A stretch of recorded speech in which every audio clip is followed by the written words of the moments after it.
Welcome back to another episode of Coffee Break with Nick Dean and Katie Hurst. This week, we'll focus on an ice rink coming to town just in time for the holidays. Also, today marks 50 years since the assassination of JFK. And questions surround Fort Worth police officers taking voluntary blood and saliva samples for motorists. Nick, let's start with Christmas because I have some really exciting news. I'm pretty sure I'm confident what you're going to tell them, but go ahead. Okay, so the Grinch came to our newsroom last week. He was pretty terrifying, but awesome. He was really terrifying. He got off the elevator and came straight to me, and I thought, oh my gosh, he heard us talk about him last week.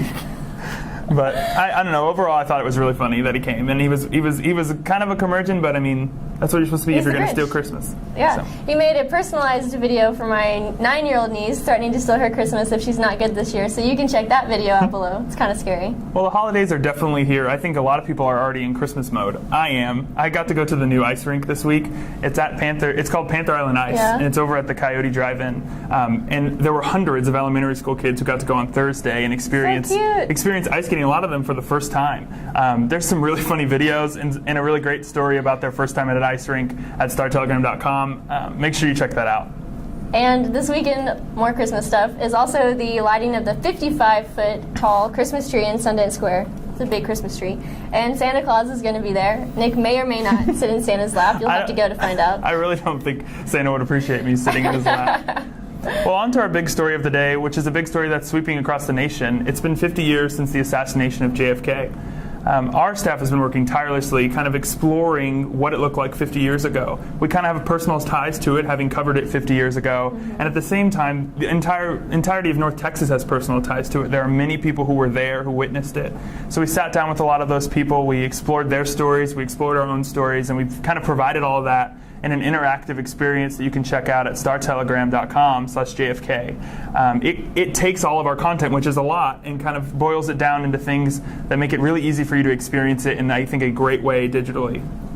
Yeah, and today, in honor of the tribute, there was a breakfast for Kennedy, and a former Secret Service agent actually spoke and gave a first-hand account of what that day was like. And after the assassination, it was really powerful, and you can check that story out online too. A really big local story that's kind of hit the town and raised a lot of questions is some off-duty Fort Worth police officers in their uniforms and in their patrol cars collected blood and saliva samples from motorists for a federal study on drug and alcohol content. Yeah, I think this story really struck a nerve with our readership. I think any time the police are involved with something that's voluntary, but it's not that clear, it's on the police to kind of make that very clear. And so a lot of people have questions. They're wondering, was it even legal? Why was it allowed? Is this what they've been doing, and we're just now finding out about it? There's a lot of questions left to be answered.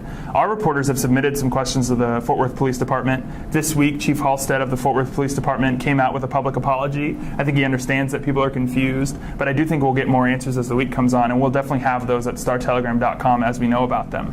Yeah, if you have any questions about that story or anything else we've talked about in this show, you can leave a comment, or you can also check out the links we've provided in the description. Definitely find us on social media to keep up with us all week live, and be sure to subscribe to our YouTube channel. Have a great weekend.